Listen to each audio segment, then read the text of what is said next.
네, 여러분, 오래간만입니다. 또 오늘도 트레북스 찾아왔습니다. 오늘 소개해드릴 책은 조금 부담이 되실 수도 있는 책입니다.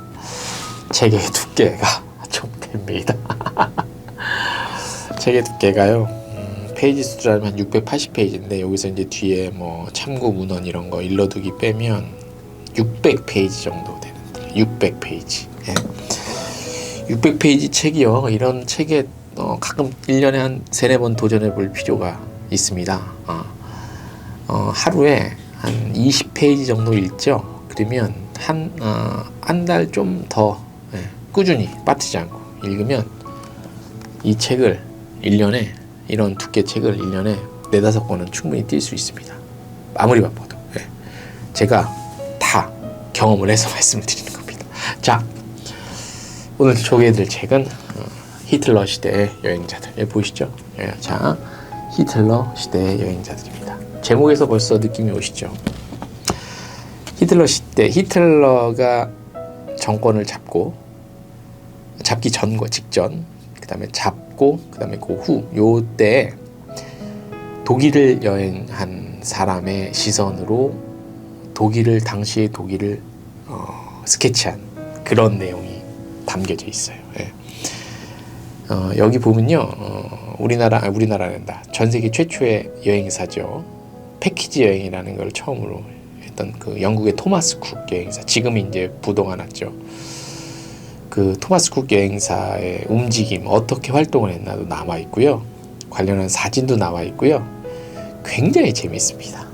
이게 책이 나온 지 얼마 안 돼요.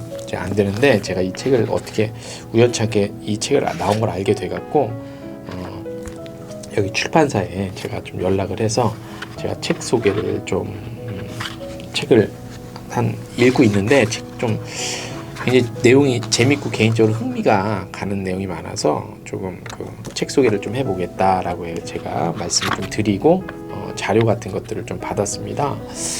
그래서 이 책을 보면은 초판이 2021년 9월에 초판이 됐고요. 지은이는 줄리아 보이드, 한국 사람이 아니죠. 줄리아 보이드. 옮기니는 이종인, 편인이는 최용범. 출판사는 어디냐면요. 출판사가 페이퍼로드입니다. 페이퍼로드가 이런 좀 역사 시리즈 이런 거 책 전문적으로 좀 많이 내요. 관련한. 그래서 요 2차 세계대전 관련한 책도 있고 요 책도 있고요.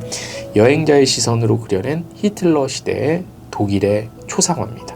초상화고 요 이제 그 지은이 줄리아 보이드는 영국 왕립 박물관 중 하나인 빅토리아 앤 앨버트 박물관에서 근무했고 위스턴 처칠 기념재단의 이사를 역임했습니다. 외교관의 아내로서 유럽과 동아시아 곳곳을 떠돌아다닌 끝에 현재는 런던에 정착하고 있다고 합니다.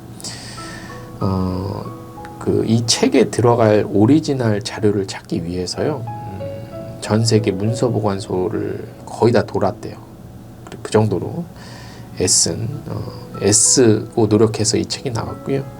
이 책을 옮긴 이종인은 고려대학교 영문학과를 졸업하고 한국 브리테니커 편집국장과 성균관대학교 전문 번역과 양성과정 겸임교수를 역임했다고 하고요.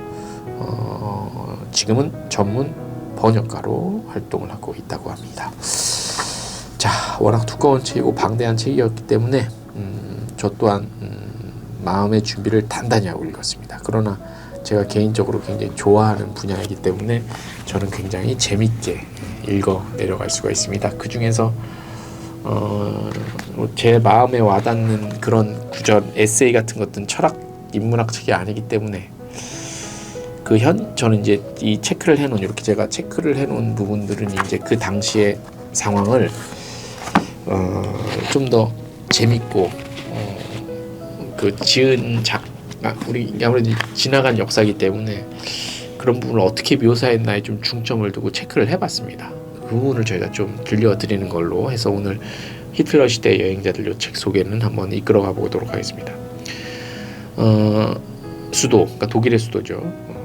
1930년 여름 동안에 관광업도 직접적인 타격을 받았고 휴일의 리조트를 찾는 사람의 수도, 그러니까 그런 리조트를 찾는 사람이 1930년 여름 동안 30% 줄었대요. 그리고 자동차를 이용하는 관광객이 늘어남에 따라서 과거에 방문객들이 일주일을 묵었다면 지금은 몇 시간 머물다가 떠나는 관광지가 많아졌대요. 독일이 당시에 1930년도에. 그러나 전통적인 관광업에 가장 위협이 되는 것은 단체 관광의 급속한 증가였다. 재밌죠? 우리 트래블북스 구독자들도 여행업에 종사하시는 분들이 꽤 있잖아요. 이 자동차 여행으로 말미암아서 이 숙박, 체류하는 게 줄었다는 거지. 전 몰랐어요. 자동차 여행이 발달하면 데스티네이션에 스테이하는 기간이 짧아질 수 있다. 그러네. 아무튼 그런 내용도 있고요. 또 소개를 해볼까요? 1933년 6월에 창설된 제국관광위원회는 외국인 관광객들을 독일로 유치하는 것을 최우선 사업으로 여겼다. 유대계 신문들에서 뭐라고 떠들어 대건 간에 제3국 내에서의 일상생활은 아주 정상적으로 돌아가고 있다. 독일은 평화를 사랑하고 믿을만하며 진보를 지향하는 나라라고 누군가가 이렇게 얘기한 걸 여기 옮겨놓은 거예요. 독일이 현실이 지금 이제 히틀러 시대가 이제 이렇게 막 히틀러가 정권을 잡기 바로 직전인데 그런 내용들이 쓸려 있고. 자, 또 하나 재밌는 거. 제가 말씀드렸죠. 전 세계 최초의 패키지 여행사 토머스 쿡, 영국 회사예요 원래. 1934년 8월 1일 토머스 쿡 여행사는 타임스지에 이러한 광고를 실었다. 제목이 뭐냐면요, 여러가지 소식들로 흥미로운 독일이라는 제목입니다. 이걸 다 읽어드릴게요. 별로 안되네. 오늘날 모든 사람이 독일에 대하여 말하고 있다. 추측하고 경이롭게 여기면서 많은 경우에 과장을 하고 있다. 너무 많은 사람들이 정치적 동요와 공동체의 일상적 생활에 대한 간섭을 혼동하고 있다. 하지만 막상 독일을 방문해 보면 베를린의 생활이 런던의 그것 못지 않게 평화롭고 즐겁다는 것을 발견하고 놀라게 된다.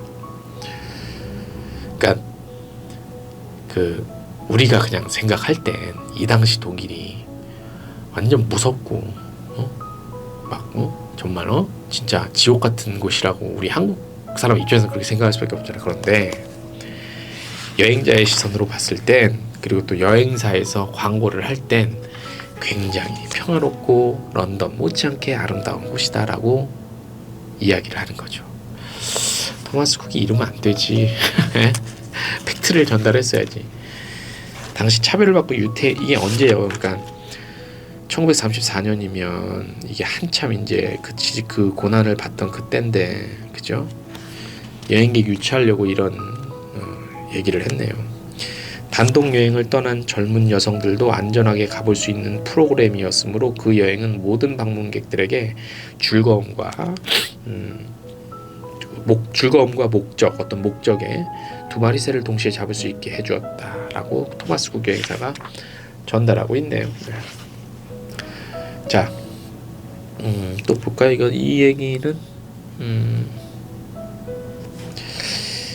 이것은 외국인들이 종종 제기해온 문제였으나 드 루즈몽에게 그랬었듯 만족스러운 답변은 나오지 않는 질문이었다. 한때 호전적인 공산주의자였던 사람이 나이 50에 갑자기 진영을 바꾸기로 결정한 이유를 드 루즈몽에게 들려주었는데 그게 나름대로 설명이 될 수 있을 것이다. 우리는 일자리와 오전 늦게 마실 한 잔의 라떼 커피를 원했습니다. 그거면 충분했습니다. 그러니까 노동자들이랑 일반 사람들이 히틀러 시대 이 고난과 고충에 대해서 크게 분노하거나 아랑곳하지 않고 우리에겐 적당한 일자리와 오전 늦게 마실 한 잔의 라떼 커피 요거 하나면 만족한다는 얘기예요. 그러니까 이 당시에 사회상을 지옥 같았음에도 불구하고 차별받는 이들에게는, 그죠? 나치에게 그 고난을 받던 것들이 팩트인데, 물론 이제 독일 정통적인 독일 그 민족 독일계 혈통을 갖고 있는 사람에게는 아니었겠지만 이런 식으로 이제 포장이 되고 있는 거지. 위선적인 모습들, 그죠? 아무래도 여행자의 입장에서 보는 시선이 가장 정확할 수 있으니까. 이게 또 있어요. 이제 베를린 올림픽이 1936년에 열리잖아. 우리나라 송기정 선수가 금메달 딴. 그래서 이제 여행자들이 베를린에 갔을 때 그 모습이에요. 이거는 이제 우리나라 1988년 서울 올림픽 할 때도 막 그 좋은 모습 보여주기 위해서 강제 이주시키고 그랬잖아요. 그런 모습이랑도 비슷해요. 베를린 중심지에서 15마일 정도 떨어진 올림픽 선수촌은 더욱 흥미로운 곳이다. 누구나 바나나 껍질을 떨어뜨리면 젊은 독일 종업원이 즉시 나타나 그것을 치웠다. 많은 외국인이 올림픽 기간 중 베를린 거리의 놀라운 청결 상태에 관해 언급했다. 잡초라도 있는 빈터가 전혀 없었다. 요렇게 베를린 그 올림픽 열리는 주에 거긴 그랬고, 하지만 올림픽 구역 이외의 지역으로 모험에 나선 소수는 전혀 다른 현실을 묵도했다. 그러니까 뭐 이렇게 수구를 그 연습하는 외곽으로 나갔더니 그 연습장이 떠다니는 오물을 피하면서 수구 연습을 하는 그런 모습이 목격됐다. 그래서 굉장히 힘들었다. 이런 모습이 묘사가 돼 있어요. 예. 자, 그리고 이제 올림픽이 끝납니다. 올림픽이 끝나고 당시 이브닝 포스트는 베를린에서 이런 노래가 빠르게 퍼지고 있다고 보도를 하는데, 어떤 보도냐? 이제 올림픽 게임이 끝났으니 유대인을 손 보면서 재미 좀 봐야지라고 하는 게, 유대인을 이제 본격적으로 핍박을 하는 거죠.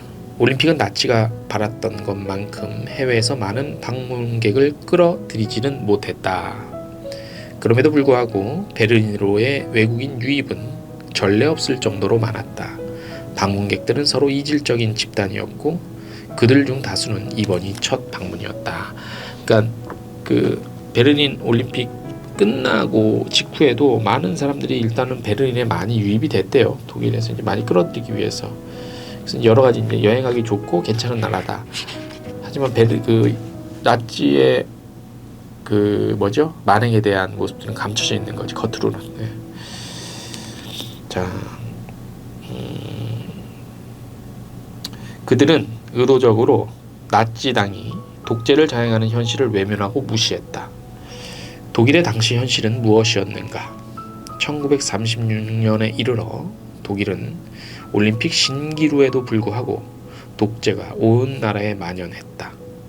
나치당은 부끄러운 줄 모르고 형언할 수 없은 온갖 악랄한 소행을 자행하면서도 그것을 과시하기까지 했다라고 여행자 입장에서 이런 팩트를 전달하고 있습니다. 자, 또 쭉쭉 넘어가 봐서 자, 독일에서 그런 검열은 흔한 일상사였다. 이런 상황인데도 1938년이 될 때까지도 평범한 관광객들이 꾸준히 독일로 휴가 여행을 가기로 선택한 건 도대체 어떻게 된 것일까?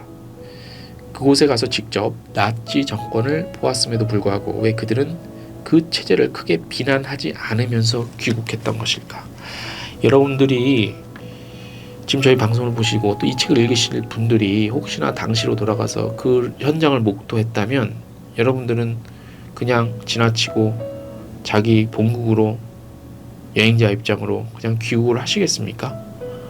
용기가 안 나죠. 이런 만행을 목격했으면서도 아무렇지도 않게 자신의 일상으로 돌아갈 수밖에 없었던 당시의 여행자들에 대한 이해가 안 되는 부분들에 대한 묘사예요. 하지만 인간이라면, 대부분의 인간이라면 쉽진 않죠. 저도 아마 용기가 없어서 그랬을 것 같습니다. 여러 가지 생각을 하게 하는 그런 부분입니다. 자, 또 볼까요? 영국 여행사 사장 토머스 쿡은 1939년 발행한 소책자에서 사람들에게 직접 새로운 독일을 찾아가서 한번 둘러볼 것을 촉구했다. 모든 옛 매력은 대체로 새롭게 되어 어디에서든 당신에게 아주 깊은 인상을 남길 것이다. 모든 곳에서 당신은 편안함, 상냥함, 그리고 훌륭한 음식을 만나게 될 것이다. 그것은 즐거운 휴가의 필수적인 코스이다. 여행사는 돈을 벌어야 되니까. 저는 이 책을 읽으면서요, 꼭 같은 그건 아니지만 잘된 행위는 아니었다, 이렇게 생각이 듭니다. 전쟁 마지막 3년 동안에도 나치 독일을 여전히 여행할 수 있던 외국인들이 남긴 현지 이야기는 소름 끼치고 측은하다. 그들 모두에게 공통되는 한 가지 주제는 폭격이다. 폭격. 저 위 지상에서 폭격으로 화염과 파편이 온 사방에 튀는 동안 사람들은 수용 인원을 초과해 비좁고 악취가 나며 때로는 시리도록 추운 지하실에 몇 시간이고 갇혀 지내야 했다. 그곳은 완전히 지옥이었다. 많은 생각을 하게 합니다. 제3국의 심층부로 여행을 떠난 외국인은 어디에서나 그런 모순과 마주쳤다. 예를 들어 국가 사회주의와 공산주의 사이에 존재하는 방법상의 유사함, 반유대주의자인 유대인, 친절함과 잔혹함, 가정의 아늑함과 거리의 폭력, 귀에 거슬리는 노래와 베토벤을 향한 존경 등이 그런 모순의 면면들이다. 심지어 1930년대 말에 들어서서도 외국인 여행자가 독일에서 몇 주를 보내며 자동차에 펑크가 나는 일 이상으로 불쾌한 일을 겪는 경우는 그리 많지 않았다. 자, 여기가 이제 이 책에 함축적인 의미를 담고 있다고 보면 됩니다. 자, 하지만 보이지 않는 것과 알지 못하는 것의 차이는 상당히 크다. 1938년 11월 9일 수정의 밤 이후 외국 여행자가 나치의 본색을 모른다라고 주장하며 핑계를 대는 건 불가능하게 되었다. 여행자의 시선도 이제는 감출 수가 없을 만큼 시간이 흐르면서 나치의 만행이 점점 드러나고 있는 그 시간적인 순서를 좀 묘사하고 있는 건데요. 결국 토마스 쿡 여행사 같은 경우도 돈을 벌기 위해서 나치 독일의 여행자들을 보냈지만 처음에는 그게 감춰지고 광고를 하고 홍보하면서 독일은 굉장히 여행하기 좋은 곳이다라고 당시 얘기를 했지만 결국 시간이 지나면서 악이 독일을 지배하면서부터는 여행자에게조차도 감출 수 없는 드러내고 싶지 않은 치부가 드러나게 되는 거죠. 이 부분은 이제 그 마지막 이제 본문이 아니라 이제 작가가 이제 책을 마무리하면서 쓴 부분인데요. 만약 당신이 1930년대의 독일로 시간 여행을 떠난다면 어떤 판단을 내릴 것인가? 그리하여 이 책을 읽어나가는 과정에서 우리는 묘한 이중의식에 직면한다. 제가 말씀드린 그런 부분입니다. 이중의식. 정답을 알고 있는 현재의 인식과 정답을 모르는 1930년대 당시의 인식을 동시에 갖추고서 그 당시 상황을 살펴보는 것이다. 이러한 우리의 입장은 비유적으로 말해보자면 두 가지 말을 번갈아 타야 하는 서커스단의 기수와 비슷하다. 넘어지지 않기 위해서 이렇게 뛸 때마다 이쪽 발, 이쪽 발, 이쪽 발, 이쪽 발 넘어지고 쓰러지지 않기 위해서 서커스단 말 두 마리 양 말에서 이쪽 갔다 발을 이쪽 뒤졌다 저쪽 뒤졌다 하는 것들이죠. 그런 것들이 그렇게만 해야 되는 슬픈 현실이었던 거죠. 정말 책이 두꺼운데요. 내용은 하나도 안 어려워요. 여러분들 혹시 조금 책이 두꺼우니까 이제 책 값도 뭐 얇은 책보다는 책 비용도 조금 더 나가긴 합니다. 근데 정말 꼭 한번 읽어보시기를 정말 추천드리는 책입니다. 당시의 상황, 그 독일 나치 시대의 상황, 여행자들의 시선에 본 현지양의 모습들, 그 안에서 갈등할 수밖에 없는 인간의 그 의식, 많은 것을 깨닫고 느끼게 해주는 책입니다. 오늘 트레북스 히틀러 시대 여행자들 소개해 드렸습니다.